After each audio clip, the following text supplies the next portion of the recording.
Captain Li Wu-jin sat in his chair on the bridge of the exploration ship Soul's Pride. He watched the stars through the big window in front of him. His crew had been traveling through space for 3 months now. They were looking for a new planet where humans could live. "Captain, we have a problem," said Navigator Park Da-yoon. She was looking at her computer screen with worried eyes. "The solar storm hit us harder than we thought. Our navigation system is all messed up." Wu-jin walked over to her station. He could see numbers jumping around on her screen. Nothing looked right. "Where are we?" he asked. "I don't know," Da-yoon said. She pushed some buttons, but the screen kept showing crazy numbers. "We came out of hyperspace in the wrong place. We could be anywhere." Engineer Kim Tae-ho came running onto the bridge. His clothes were dirty from working in the engine room. "Captain, our engines are working fine now. The storm damage is fixed, but I have no idea where we are either." Communications Officer Choi Ha-na looked up from her station. "I'm not picking up any signals from Earth. No radio, no television, nothing. We're really far from home." Wu-jin nodded. This was not good, but he had dealt with problems before. "Okay, everyone stay calm. Let's figure out where we are. Da-yoon, can you scan for any planets or stars we might know?" "Already doing it, Captain," Da-yoon said. She was pushing buttons fast. "Wait, I'm getting something strange. There are huge metal objects out there, really huge. They look like buildings, but they're floating in space." Everyone on the bridge got quiet. Tae-ho walked over to look at Da-eun's screen. "Those aren't natural. Someone built those things." Hana started working at her station. "I'm trying to scan them better. These structures are massive. Some of them are bigger than cities on Earth." Wu-jin felt excited and scared at the same time. This could be humanity's first contact with aliens. "Can you tell if anyone is living?" "There, yes," Hana said. "I'm reading life signs, lots of them, and there are ships moving around, big ships." Suddenly, alarms started going off all over the bridge. Red lights flashed everywhere. Da-yoon looked at her screen and her face went white. "Captain, we have company. 30 ships are coming toward us. They're big and they're coming fast." Wu-jin looked out the window. He could see lights moving in the darkness. They were getting brighter, which meant they were getting closer. "How long until they reach us?" 5 minutes, Da-eun said. The bridge got very quiet. Everyone was thinking the same thing. These aliens might not be friendly. Hana worked at her station trying to listen to any signals from the alien ships. "I'm getting something," Hana said. "They're talking to each other. I can't understand their language, but they sound angry." 3 minutes later, the alien ships surrounded the Soul's Pride. Wu-jin could see them clearly now. They looked like huge metal fish with sharp edges and bright lights. Each ship was 10 times bigger than his ship. "Incoming message," Hana said. "They're trying to talk to us." "Put it on the main screen," Wu-jin said. The screen in front of them showed an alien face. It had green skin, yellow eyes, and sharp teeth. When it talked, its voice was deep and scary. The alien was wearing some kind of uniform with symbols on it. "Unknown vessel," the alien said in broken English. "You have entered forbidden space. This is the sacred territory of the Korvac Empire. You will surrender immediately or be destroyed." Wu-jin looked at his crew. Tae-ho was staring at the alien with his mouth open. Da-eun was shaking a little. Hana was recording everything, but nobody looked really scared. They all looked more surprised than anything else. "Sacred territory?" Wu-jin said to his crew. "We didn't know. This was an accident." He pressed the button to talk back to the alien. "Hello, we're humans from Earth. We're sorry if we entered your space by mistake. We had a navigation problem and got lost. We don't want any trouble." The alien on the screen looked confused. It talked to someone off-screen in its own language. Then it looked back at Wu-jin. "You dare to speak casually to War Commander Vextar of the Korvac Empire? Do you not understand that you face death?" Tae-ho started laughing. He couldn't help it. "Captain, this guy is really dramatic. Look at how serious he is about everything." Da-yoon smiled too. "He does seem very upset about us being here. We should probably just apologize and leave." Hana was still recording. "This is amazing. Our first contact with aliens and they're acting like we're criminals. Wait until people back on Earth see this." Wu-jin tried to stay serious, but his crew's reaction was making it hard. The alien did seem very dramatic. War Commander Vextar, we really are sorry. We didn't know this was your space. Can you help us figure out how to get home? The alien's eyes got very wide. It started talking fast in its own language to the other ships. Then it looked back at the screen. You are not afraid? Do you not understand that the Korvac Empire has destroyed entire civilizations? That this sacred space has never been violated by outsiders? Well, Wu Jin said, we understand you're upset. But we're not here to cause trouble. We're explorers. We were looking for new planets where humans could live. Taeho was looking at his computer screen. Captain, their ships are really old-fashioned. Look at their engine design. We could probably outrun them if we needed to. Taeho, Wu Jin said quietly, don't say things like that out loud. But it was too late. The alien had heard him. War Commander Vextar's face got very angry. Old-fashioned? These are the finest warships in the galaxy. You mock the power of the Korvac Empire? No, Wu Jin said quickly. He didn't mean to insult you. He's just an engineer. He gets excited about how different ships are built. Hana was trying not to laugh. Captain, I think we're making them more angry by accident. More alien ships were arriving. Wu Jin could see them on his screen. Big ones, really big ones. Some of them were the size of small moons. This is War Commander Vextar to all ships, the alien said. These creatures show no fear. They mock our sacred vessels. They must be advanced scouts for a powerful enemy. Prepare for battle stations. Wait, Wu Jin said. We're not scouts. We're just lost. There are only 4 of us on this ship. The alien looked shocked. 4? Only 4 beings dare to enter our sacred space? What kind of species sends only 4 scouts into the heart of an empire? Da-un whispered to Wu Jin. I think they think we're more dangerous than we really are. Unknown humans, the alien said. You will be taken prisoner. If you resist, you will be destroyed. If you cooperate, you will face judgment from our High Admiral. Wu Jin looked at his crew. They didn't look scared. They looked curious. What do you think, everyone? Well, Hana said, this is definitely the most interesting day of my life. Their ships are pretty cool, Taeho said. I'd love to see how they work. And maybe they can help us get home, Da-un added. Once we explain everything, Wu Jin pressed the communication button again. Okay, War Commander Vextar, we'll cooperate, but we'd like to talk to someone who can help us solve this misunderstanding. The alien looked confused again. Misunderstanding? You speak as if this is a small mistake, isn't it? Wu Jin asked. The alien's face showed many emotions, confusion, anger, and something that looked like fear. You truly do not understand what you have done, do you? Not really, Wu Jin said honestly. Could you explain it to us? The alien cut off the communication. On his screen, Wu Jin could see the alien ships moving into attack positions around his ship. But his crew wasn't panicking. They were talking excitedly about meeting aliens and seeing alien technology.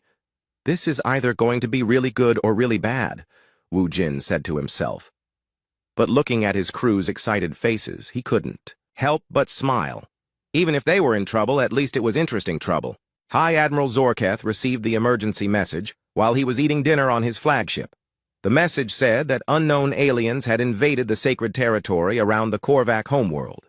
This had never happened before in the 1,000-year history of the Empire. Get my ship ready for battle, Zorketh told his crew. Call the entire Third Fleet. We leave immediately. Within 2 hours, 50 of the Empire's best warships were flying toward the location where the humans waited. Zorketh had fought many battles in his long career. He had destroyed rebel planets and conquered weaker species. But this felt different. No one had ever dared to enter the sacred space around the Korvac homeworld. When Zorketh's fleet arrived, War Commander Vextar was waiting for him. The smaller commander appeared on Zorketh's communication screen. His face looked worried and confused. High Admiral, Vextar said, these creatures are very strange. They show no fear at all. When I told them they would be destroyed, they laughed. When I threatened them with our warships, they said our ships looked interesting. Zorketh was not happy to hear this. Are they mocking us? I think so, sir. But they do it in such a casual way, as if our threats mean nothing to them. One of them said our ships were old-fashioned. Another one asked if we could help them get home. Help them get home? Zorketh could not believe what he was hearing. They invade our sacred space and then ask for directions? Yes, sir. And they keep saying it was an accident. They claim they got lost. Zorketh thought about this. Either these aliens were incredibly stupid, or they were so powerful that they really didn't fear the Korvac Empire. Since they had managed to reach the most protected space in the galaxy, they probably weren't stupid. Show me these creatures, Zorketh demanded. The communication screen changed to show the bridge of the human ship. Zorketh saw 4 aliens that looked somewhat like Korvacs, but smaller and with strange skin. They had no scales, no sharp teeth, and they looked very soft. One of them, the one wearing what looked like a leader's uniform, was talking to the others. I think more of them arrived, the human was saying. Look at all those ships. They must really take border security seriously. Another human, the female one at the navigation station, was looking at her computer screen. Captain, there are 50 ships out there now. That's a lot of ships just for 4 lost explorers. The human male at the engineering station was very excited. Captain, look at their ship designs. Each one is different. They must have been building and improving these ships for hundreds of years. The engineering is fascinating. The female at the communication station was recording everything. This is incredible. We're surrounded by an entire alien fleet, and I'm getting readings on at least 15 different ship types. The variety is amazing. Zorketh watched all this with growing confusion. These creatures were not acting like prisoners or enemies. They were acting like tourists who had stumbled into a museum. The engineering human was actually studying Korvac warships like they were interesting objects instead of deadly weapons. War Commander Vextar, Zorketh said, have they made any demands? Have they threatened us in any way? No, sir. They keep apologizing for being here by accident. They ask questions about our ships and our territory. They seem curious about everything.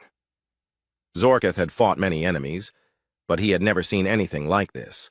Most species were terrified when they faced Korvac warships. These humans seemed delighted by the experience. He opened a communication channel to the human. Ship! The human leader looked at him with interest, not fear. I am High Admiral Zorketh of the Korvac Empire, he said in his most threatening voice.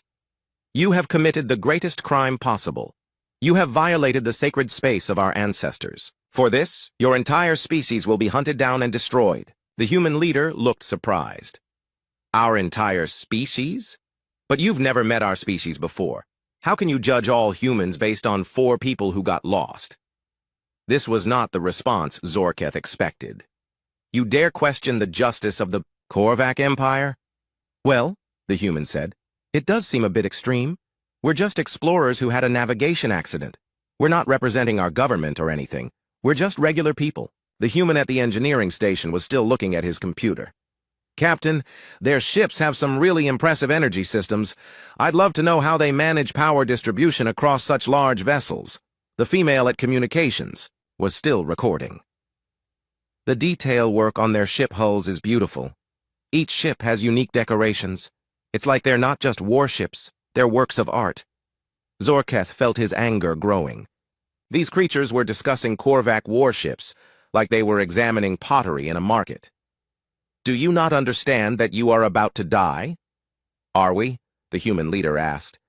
Because honestly, this seems like something we could talk through. We're sorry we ended up in your sacred space. We didn't know it was sacred.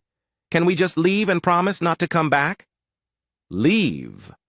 Zorketh was shocked. You think you can simply leave after committing such a crime? Well, yes, the human said. We didn't mean to come here. We don't want anything from you. We just want to go home. The navigation female spoke up. Captain, maybe we should offer to share our star charts with them. As an apology gift, they might find human exploration data interesting. Good idea. Dion, the leader said. Then he spoke to Zorketh again. Hi, Admiral. Would you like to see our navigation data? Maybe we can share information about our respective territories, so this kind of accident doesn't happen again.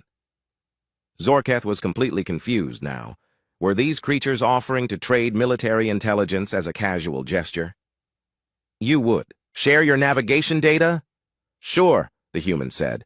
We're explorers. We like sharing information about space. That's how we learn about new places and meet new people. Meet new people? Zorketh repeated. Yes, the communications female said. "This is humanity's first contact with another intelligent species. It's very exciting for us, even though we got off to a confusing start." The engineering human looked up from his computer. "Admiral, are all your ships crewed by your species? Or do you have different alien species working together in your empire?" "Why do you ask?" Zorketh said.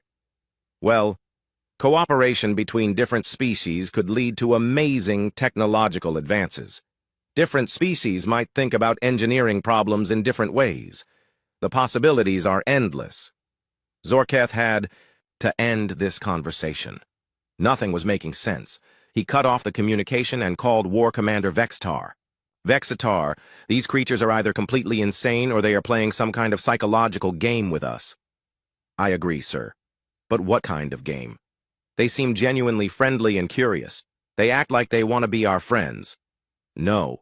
Species that can reach our sacred territory would be so naive," Zorketh said. "They must be testing us, seeing how we react, studying our defenses." "What should we do, sir?" Zorketh thought for a moment. "We capture them. We bring them to the capital for interrogation. But we must be very careful. If they show no fear of our weapons, they might have defenses we cannot see." "Yes, sir." Zorketh opened another channel to his fleet. "All ships, we will attempt to capture the alien vessel. Use tractor beams and boarding pods. But be ready for anything. These creatures may be more dangerous than they appear." Back on the human ship, Captain Li Wu-jin was talking to his crew. "Well, this is definitely not how I thought first contact would go." Engineer Kim Tae-ho was still studying the alien ships. "Captain, I'm learning so much just from looking at their designs. If we could actually tour one of their ships, think of what we could learn." Navigator Park Da-yoon was working on her computer. "I'm preparing our star charts to share with them. Maybe if we show them we're friendly, they'll be friendly back." Communications Officer Choi Ha-na was still recording everything. "Whatever happens, we're making history. The first humans to meet aliens, and the aliens have the most incredible ships I've ever seen." Outside, the Korvac fleet was preparing to capture them. But the humans had no idea how terrified the Korvacs really were. Empress Velandra was in her private chamber when the emergency message arrived. She was an old Korvac, over 300 years old, and she had ruled the empire for most of that time. Nothing surprised her anymore. But this message made her stop what she was doing and read it 3 times. "Impossible," she said to herself. "No one enters the sacred territory. No one." She called for her personal advisor, an ancient Korvac named Mordun, who knew more about the Empire's history than anyone else alive. He arrived quickly, walking slowly because of his great age. "Your Majesty," Mordun said with a bow. Mordun read this message from High Admiral Zorketh. "Tell me what you think." Mordun took the message tablet and read it carefully. His old eyes grew wide. "Aliens in the sacred territory, and they show no fear of our warships? That's what troubles me," the Empress said. "Zorketh is not easy to frighten. If he says these creatures are dangerous, they must be very dangerous indeed. What do we know about them?" "Very little. They call themselves humans. They claim to be explorers who got lost. But Mordun, listen to this. When threatened with destruction, they laughed. When shown our finest warships, they called them interesting. When offered death, they asked for directions home." Mordun was quiet for a long time. Then he spoke very slowly. "Your Majesty, in all my studies of ancient texts, I have read legends about such creatures." "Legends?" "The old stories speak of beings who laugh in the face of death, creatures who see beauty where others see terror. The ancient texts call them the Laughing Ones. They are said to appear when great changes come to the galaxy." Empress Velandra felt a chill run through her body. "Are you saying these humans might be the Laughing Ones from the old stories?" "I do not know, Your Majesty, but the behavior described in Zorketh's message matches the ancient legends exactly." Meanwhile, on his flagship, High Admiral Zorketh was having his own problems. His attempt to capture the human ship had failed completely. The humans had something that looked like simple defensive shields, but somehow those shields had stopped his best boarding pods. The pods had simply bounced off the human ship like rocks bouncing off a mountain. "How is this possible?" Zorketh asked his chief engineer, a skilled Korvac named Torvek. I don't understand it, sir, Torvek said. Their shields don't look advanced. Our sensors show they're using basic deflector technology, the kind most species use to protect against space rocks. But somehow, our boarding pods can't get through. Could their shields be stronger than they appear? They would have to be incredibly strong, sir. Our boarding pods can cut through the armor of any known warship, but they can't even scratch these human shields. Zorketh thought about this. Either the humans had defensive technology far beyond anything the Korvac Empire had ever seen, or their simple-looking shields were hiding something much more powerful. He opened a communication channel to the human ship again. The human leader appeared on his screen, looking as calm and friendly as before. "Hi, Admiral," the human said. "Your boarding pods bounced off our ship. Are you trying to dock with us? Because if you want to visit, you could just ask. We'd be happy to talk in person." Zorketh could not believe what he was hearing. "Those were attack pods designed to break through your hull and capture you." "Oh," the human said. "Well, that's not very friendly. Why do you want to capture us? We told you we're just lost explorers. Because you have violated our sacred space. And we've apologized for that. It was an accident. Can't we just agree that it was a misunderstanding and move on?" The human engineer spoke up from his station. "Admiral, your boarding pods have an interesting design, but the energy distribution system seems inefficient. You could probably improve their effectiveness by redesigning the power coupling system." Zorketh stared at the screen. This creature had just analyzed Korvac military technology in a few minutes and was now offering suggestions for improvement. "You can see the design flaws in our boarding pods?" "Well, yes," the engineer said. "It's not hard to spot. The energy signature shows where the power bottlenecks are. Any decent engineer could see it. Any decent engineer of your species? Any decent engineer of any species, I would think. Basic engineering principles don't change much between different technologies." Zorketh ended the communication again. He was more confused than ever. These humans seemed to understand Korvac technology better than the Korvacs did, and they were offering helpful suggestions as if they were friends working together on a project. He called his intelligence officer. "Krivak, I need you to analyze everything we know about these humans. Find out what kind of species we're dealing with." Krivak worked for several hours, studying all the communications and sensor data they had collected. When he was finished, he came to Zorketh with a worried expression. "Sir, these creatures are very strange. Based on their communications, they seem to find everything about our empire fascinating rather than threatening. They talk about our ships like they're works of art. They discuss our technology like they're students wanting to learn. What does that tell us about them? Either they are completely innocent explorers who don't understand the danger they're in, or they are so confident in their own power that our threats mean nothing to them. Which do you think it is?" "Sir, innocent explorers could not reach our sacred territory. The navigation required to get here is too complex, and the defenses are too strong. They had to fight their way through automated defense systems that destroy most ships, but their ship shows no battle damage." "So they got here without fighting the defense systems?" "It appears so, sir. Which means their technology is advanced enough to make our best defenses useless." Zorketh felt a growing fear. If these humans could bypass Korvac defenses so easily, what else could they do? Back on the human ship, Captain Li Wu-jin was talking to his crew about their situation. "So far, these aliens seem more confused than hostile," Wu-jin said. "They keep threatening us, but they haven't actually hurt us." Engineer Kim Tae-ho was still studying the alien ships. "Their technology is impressive, but it's not that much more advanced than ours. I think we could hold our own if we had to." Navigator Park Da-yoon was working on their location data. "Captain, I've been studying the star patterns. I think I know where we are. We're in the center of their empire, near their home star system." "No wonder they're upset," Communications Officer Choi Ha-na said. "Imagine if alien ships suddenly appeared near Earth without warning." "Good point," Wu-jin said. "Maybe we should try harder to convince them we're not a threat." "How do we do that?" Da-eun asked. "Well," Tae-ho said, "we could show them some of our technology. Prove that we're peaceful explorers." "That might work," Ha-na agreed. "If they see that our ship is designed for exploration, not war, they might believe us." Wu-jin thought about this. "Okay, let's try that. Hana, open a channel to their High Admiral." When the communication channel opened, Wu Jin spoke to the alien leader. "Hi, Admiral Zorketh.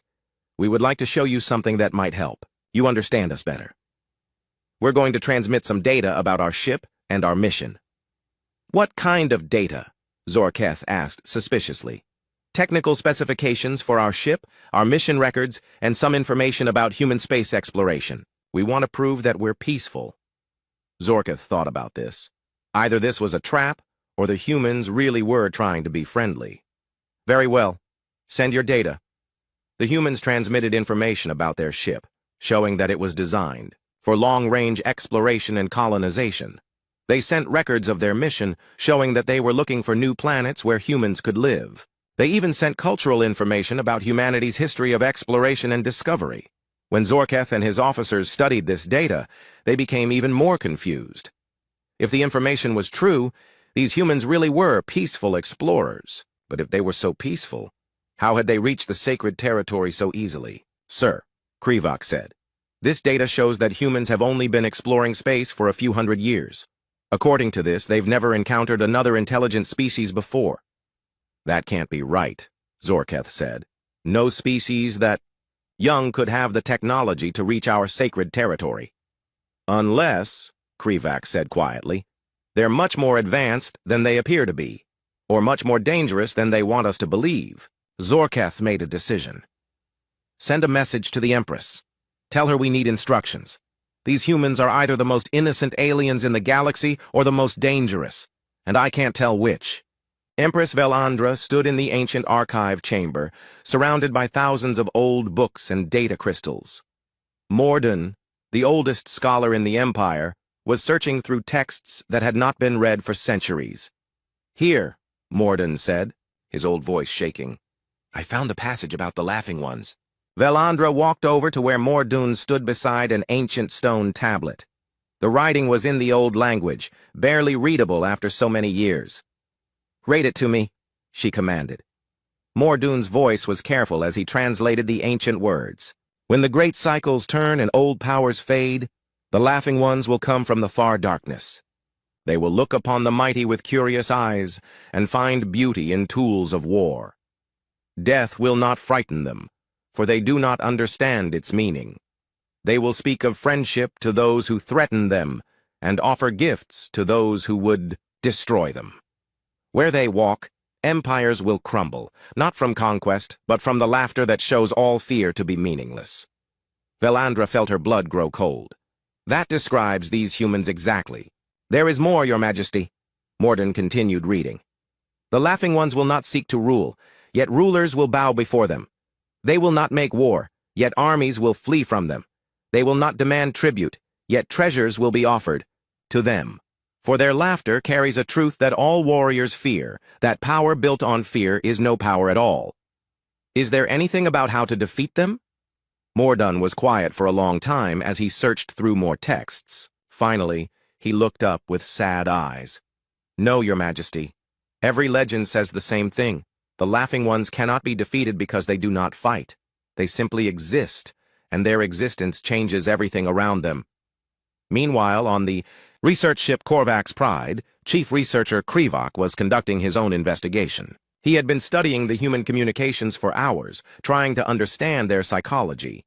His assistant, a younger Korvac named Zilvar, was helping him analyze the data. "Sir, I've been listening to their internal conversations. They talk about our ships like they're visiting a museum." "Show me," Krivak said. Zilvar played a recording of the humans talking among themselves. The engineer was saying, "Look at the energy patterns on that big ship. The decorative elements aren't just for show. They're actually functional parts of the power distribution system. That's brilliant design." The navigator was responding. "And look how they organize their fleet formations. It's not just military strategy. It's like art. Each ship has a specific place that creates a beautiful pattern." The communications officer added, "I'm recording everything. When we get home, the Earth universities will want to study this for years. We're seeing an entire alien civilization's approach to engineering and design." Krivak stopped the recording. "Zilvar, do you hear what they're saying?" "Yes, sir. They're analyzing our technology and finding it impressive. But listen to how they talk about it. They're not afraid. They're not trying to find weaknesses to exploit. They're genuinely interested in our culture and our achievements. Is that bad, sir? Zilvar, think about it. We have them surrounded with 50 warships. We've threatened to destroy them multiple times. We've tried to capture them, and they respond by complimenting our engineering and asking if they can learn more about us. I see what you mean, sir. That's not normal behavior. It's not normal behavior for any species we've ever encountered. Most aliens either fight back or surrender. When faced with Korvac power, these humans do neither. They just continue being friendly. Prevail opened another recording, this one from when High Admiral Zorketh had threatened to hunt down and destroy the entire human species. The human captain's response had been, "How can you judge all humans based on 4 people who got lost?" Listen to that, Prevail said. He's not denying that we have the power to destroy his species. He's questioning the logic of our threat, as if our ability to carry out our threats isn't the important part. What is the important part, sir? According to these humans, the important part is whether our threats are fair and reasonable. They're judging us based on their moral standards, not our military power. Zilvar thought about this. Sir, what if they really are just peaceful explorers who got lost? Then we have a serious problem, Zilvar. Because if peaceful explorers can reach our sacred territory by accident, what could a real enemy do if they tried? Back on the human ship, the crew was having a similar conversation. Navigator Park Da-Yun had been studying the alien formations and movements. "Captain," she said, "I think these aliens are really scared of us." Captain Li Wu-Jin looked surprised. "Scared? They have 50 ships and we have one. Why would they be scared?" "Look at how they're behaving," Da-Un explained. "They have us completely surrounded, but they're keeping their distance. They could have destroyed us already if they wanted to. Instead, they're treating us like we might be dangerous." Engineer Kim Tae-ho looked up from his studies of the alien ships. "Da-Yun's right, Captain. Their ship formations are defensive, not offensive. They're protecting themselves from us, not preparing to attack us." Communications Officer Choi Ha-na was monitoring alien transmissions. "And their communications show a lot of confusion and debate. They're not sure what to do with us." "But why would they be afraid of us?" Wu-Jin asked. "Maybe," Tae-ho said, "they can't understand how we got here. I've been thinking about it, and our navigation accident brought us through some really dangerous space. We passed through radiation fields and gravity anomalies that should have destroyed our ship, but our shields protected us." "Our standard deflector shields?" "Yes, but Captain, what if our standard technology isn't as standard as we think? What if it's actually much more advanced than most species have?" Da-Yun nodded. "That would explain a lot. If they think our shields are super advanced weapons instead of basic safety equipment, they might think we're much more powerful than we really are." Hana was still listening to alien communications. "Captain, I'm picking up transmissions between their ships and someone they call the Empress. They're asking for instructions about what to do with us." "The Empress?" "It sounds like their supreme leader. And Captain, they're not just asking for military orders. They're asking for guidance about how to deal with a completely new type of situation."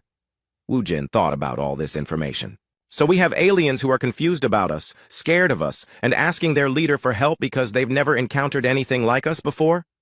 "That's what it looks like," his crew agreed. "Well," Wu-Jin said, "maybe we should try to make this easier for them. Hana, send a message to their High Admiral. Tell him we'd like to talk to their Empress directly." "Captain, is that wise?" Da-Un asked. "Think about it," Wu-Jin said. "If their Empress is trying to figure out what to do with us, maybe we can help by explaining our situation directly to her." Leader to leader, Tae-ho smiled. "And maybe we can convince her that we really are just lost explorers who want to go home." "It's worth a try," Hana agreed. She opened a communication channel to High Admiral Zorketh. "High Admiral, Captain Lee. Wu-Jin would like to speak directly with your Empress. We think a conversation between leaders might help resolve this misunderstanding." Zorketh appeared on their screen, looking more confused than ever. You want to speak with Empress Velandra? Do you understand that she is the supreme ruler of the Korvac Empire?" "Yes," Wu-Jin said. "And I'm the captain of this ship, and the leader of this mission. If we're going to solve this problem, it makes sense for the leaders to talk to each other directly." Zorketh was quiet for a long moment. Then he said, I will relay your request to Her Majesty. After he ended the communication, Zorketh sat in his command chair and shook his head. These humans continued to surprise him. Now they wanted to speak directly with the Empress, as if they were equals. Either they were completely insane, or they were so powerful that they considered themselves equal to the ruler of the galaxy's greatest empire. And Zorketh was beginning to suspect it might be the second option. The emergency session of the Korvac Imperial Council was unlike any meeting in the Empire's history. Representatives from dozens of worlds had gathered in the Great Hall of the capital planet. News of the human invasion had spread throughout the Empire faster than anyone expected. Empress Velandra sat on her throne, looking down at the worried faces of her governors and military commanders. The hall was filled with nervous whispers and fearful glances. Governor Draxel of the Outer Colonies stood up first. "Your Majesty, my worlds are demanding immediate protection. If creatures that laugh at our greatest fleet can appear anywhere, no world is safe." "My people are panicking," added Governor Mex Ori from the industrial sectors. "Factories are shutting down. Workers are afraid to continue production. They say, why build ships and weapons if they cannot protect us from the laughing ones?" Empress Velandra raised her hand for silence. "Governors, we do not yet know what these humans truly are. High Admiral Zorketh has requested permission to bring them here for direct questioning." Admiral Tor Mandis, commander of the Home Defense Fleet, stood up. "Your Majesty, with respect, that may be exactly what they want. What if this entire situation is a trap? What if they want to be brought to our capital world?" "For what purpose?" the Empress asked. "To study our defenses, to see our military capabilities, to learn the location of our most important worlds." Chief Intelligence Officer Vraktoen stepped forward. "Your Majesty, I have disturbing news from our monitoring stations. Word of these humans has already reached other species in our territory. Some of them are excited." "Excited?" "Yes, Your Majesty. The Zalani rebels on the Outer Rim are calling these humans their liberators. The Mokari traders are already trying to establish contact, hoping to form alliances. Several vassal species are questioning whether they still need to pay tribute to an empire that can be invaded by 4 explorers." The hall erupted in worried voices. The Empress raised her hand again, but it took longer for silence to return. "How could word spread so quickly?" she demanded. "The humans, Your Majesty," Vraktoen said. "They are still broadcasting their communications. On open channels, anyone with a receiver can listen to them, and they talk about everything. Their technology, their plans, their observations about our empire." Governor Zeklarn of the military production world spoke up. "What are they saying about us?" "That is the strangest part, Your Majesty. They speak of us with admiration. They compliment our engineering, our ship designs, our organization. They seem genuinely impressed by our civilization. But surely they must reveal some military intelligence?" "No, Your Majesty. They speak only of peaceful topics. Their engineer discusses the artistic beauty of our warships. Their navigator praises the efficiency of our fleet formations. Their communications officer records everything as if she is creating a documentary about meeting a fascinating culture." Admiral Tormandus shook his head. "That makes it worse. If they can analyze our ships and formations so casually, imagine what their military specialists could do with the same information." Back on his flagship, High Admiral Zorketh was having his own crisis. His communications officer, Subcommander Velkris, had just brought him more disturbing news. "Sir, our monitoring posts report that other alien species are moving toward this location. Merchant ships, exploration vessels, even some military scouts. They all want to see the humans who laugh at the Korvac Empire." "How many ships?" "At least 30 so far, sir, and more are coming. The humans have become famous." Zorketh felt a headache building behind his eyes. "Famous?" "Yes, sir. The story is spreading through every trade route and communication network in this sector. The creatures who entered Korvac's sacred space and treated our threats as conversation starters." "What are these other species saying about us?" Velkris looked uncomfortable. "Sir, they are questioning our reputation. Some are saying that if the mighty Korvac Empire cannot handle 4 lost explorers, perhaps we are not as powerful as we claim." Zorketh closed his eyes. In trying to contain the human situation, They had created a much bigger problem. The Empire's reputation for overwhelming strength was being damaged with every hour that passed. "Sir," Velcris continued, "the humans have sent another message. They are asking if they can invite some of the other alien species to join their conversation with the Empress. They say it might be a good opportunity for diplomatic relations between all the species in this area." "They want to what?" "Turn their meeting with the Empress into a diplomatic conference, sir. They seem to think this situation could be the beginning of peaceful relationships between many species." Zorketh stared at his communications officer. The humans wanted to turn their capture and interrogation into a friendly meeting between neighbors. They were treating the most serious military crisis in Korvac history as an opportunity to make new friends. On the human ship, Captain Li Wu-jin was indeed excited about the possibilities. Engineer Kim Tae-ho had detected the approaching alien ships and identified at least 6 different species. "Captain," Tae-ho said, "this is incredible. We're about to meet representatives from multiple alien civilizations. This is the greatest first contact situation in human history." Navigator Park Da-yun was working on communication protocols. "I'm trying to establish contact with the other ships. So far, I've identified 3 species that seem to use similar communication methods to the Korvacs."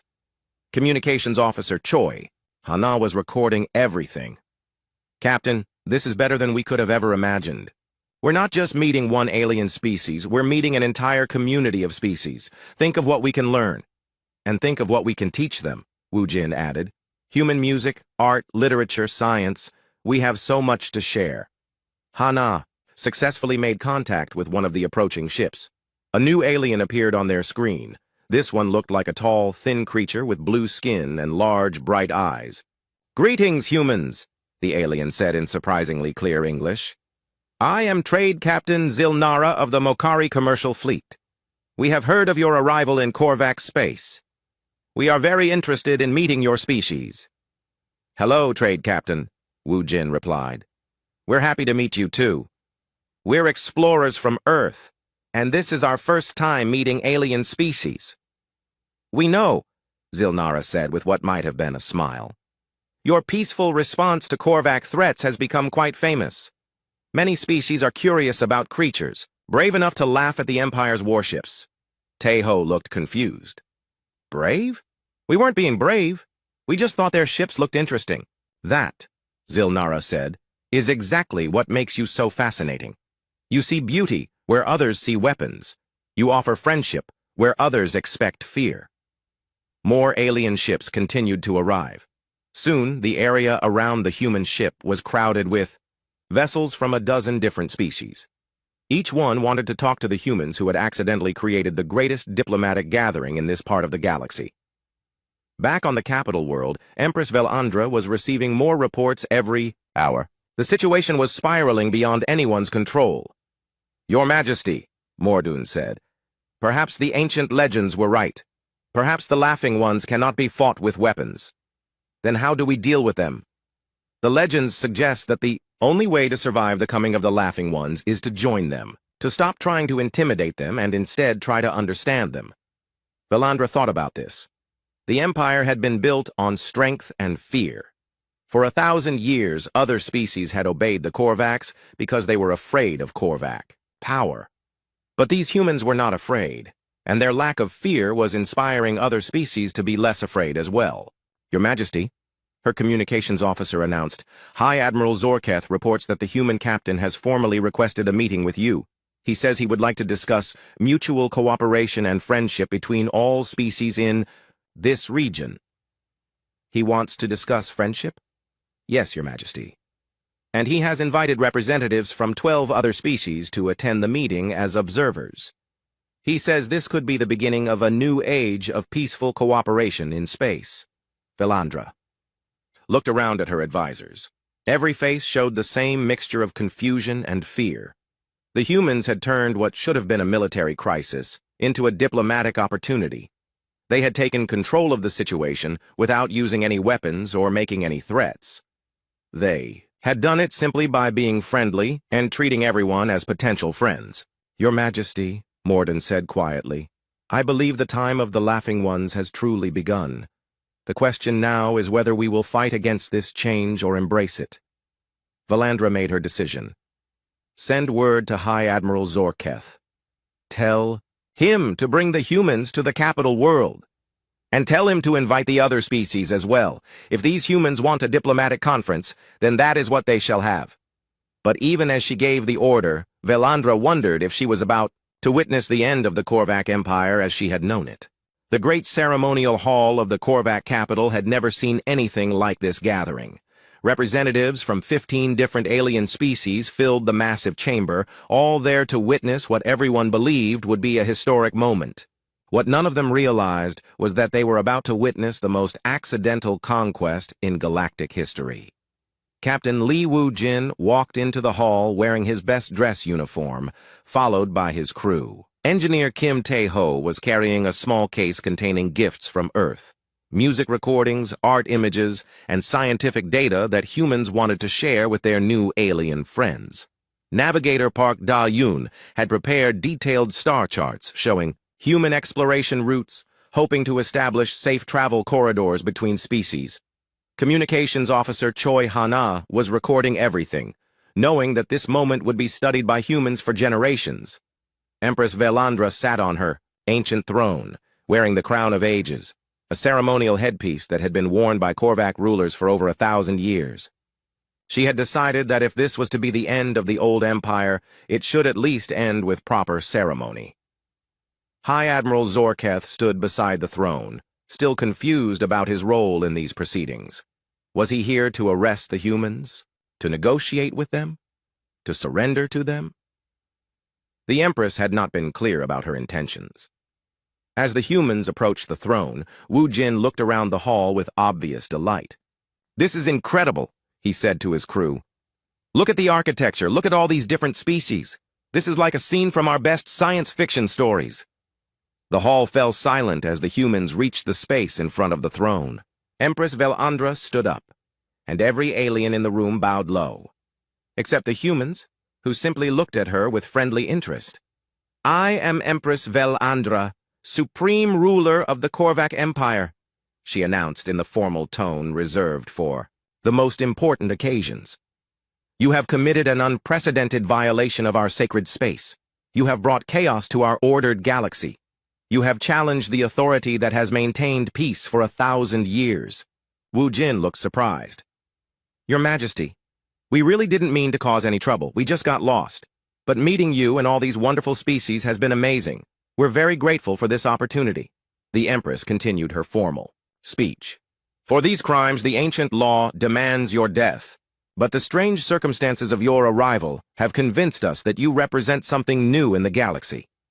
Something that cannot be dealt with through traditional methods. We represent humanity," Wu-jin said simply. "We are explorers who believe that the galaxy is big enough for everyone to be friends."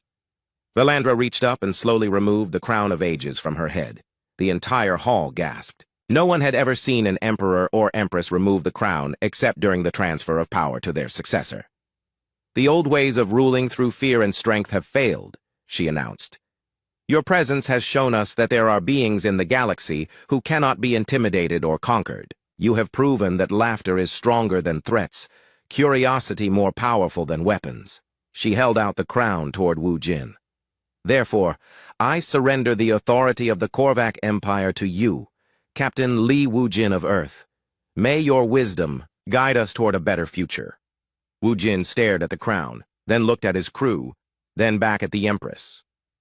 "Your Majesty, I think there's been a misunderstanding. We don't want to rule your empire. We just want to be friends with everyone." "You refuse the crown?" Valandra asked, sounding confused. "Not refuse exactly," Wu-jin said carefully. "It's very beautiful, and we're honored that you would offer it. But we're not here to conquer anyone. We're here to learn and to share and to make friends." Tae-ho stepped forward. "Your Majesty, maybe Captain Wu-jin could accept the crown as a symbol of friendship between our species? Like a ceremonial gift that represents our new alliance?" Valandra thought about this. The humans were refusing to take power, but they were willing to accept the crown as a symbol of friendship. In a strange way, this made sense. The legends had said that the Laughing Ones would rule without seeking to rule. "Very well," she said. "Captain Wu Jin, I present you with the Crown of Ages as a symbol of the eternal friendship between the Korvac Empire and humanity." Wu Jin carefully accepted the crown, holding it like the precious artifact it was. "Thank you, Your Majesty. This is one of the most beautiful things I've ever seen. We'll treasure it always as a reminder of the day we made our first alien friends." The crowd in the hall began to murmur excitedly. The other alien species were watching this exchange with fascination. Trade Captain Zilnara of the Mokari was already making plans to establish trade routes with humanity. Representative Kexville of the Zalani was thinking about how this new friendship might affect their relationship with the Empire. Daun stepped forward with her star charts. "Your Majesty, we'd like to share our navigation data with you and all the species here. Maybe we can work together to map safe travel routes throughout this region of space." "You would share your navigation secrets?" High Admiral Zorketh asked. "Of course," Daun said. "The more we all know about safe travel through space, the easier it will be for everyone to visit each other." Hana activated her recording equipment. "Your Majesty, would it be all right if we documented this ceremony?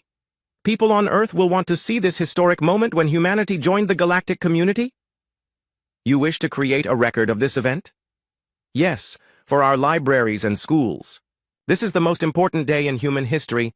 We want to remember every detail." Velandra nodded her agreement. As she watched Hana work, she began to understand something important about these humans. They really were explorers and learners. They approached everything with curiosity and enthusiasm. They saw her surrender as a ceremony of friendship, her crown as a beautiful gift, her empire as a wonderful new culture to study and appreciate. Teho opened his case and began showing alien engineers the human gifts. "This is music from our world," he said, playing a recording of classical music. "And these are images of Earth's art and architecture. We'd love to learn about your cultures, too." The alien engineers gathered around, fascinated by human creativity. Soon, representatives from multiple species were sharing their own cultural treasures, turning the formal ceremony into an impromptu cultural exchange festival. Wu Jin stood near the throne, still holding the crown, talking with Empress Velandra about the possibilities for cooperation between their species. "We have so much to learn from each other," he was saying. "Human science, Korvac engineering, Mokari trade networks. Imagine what we could accomplish working together." "You speak as if we are equals," Velandra said. "Aren't we?" Wu Jin asked. "Different species with different strengths, but all intelligent beings trying to understand the universe. That makes us equals in the ways that matter."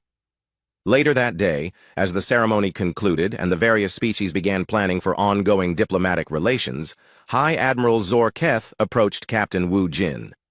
"Captain, I must ask you something that has been troubling me. How did you really reach our sacred territory? Our defenses should have stopped any ship." Wu Jin looked embarrassed. "Honestly, Admiral, I think our shields protected us from things that were supposed to be defenses. Our computer thought they were natural hazards like radiation fields and gravity wells. Our systems automatically navigated around or through them. Your shields treated our most advanced defense systems as natural hazards. It looks that way.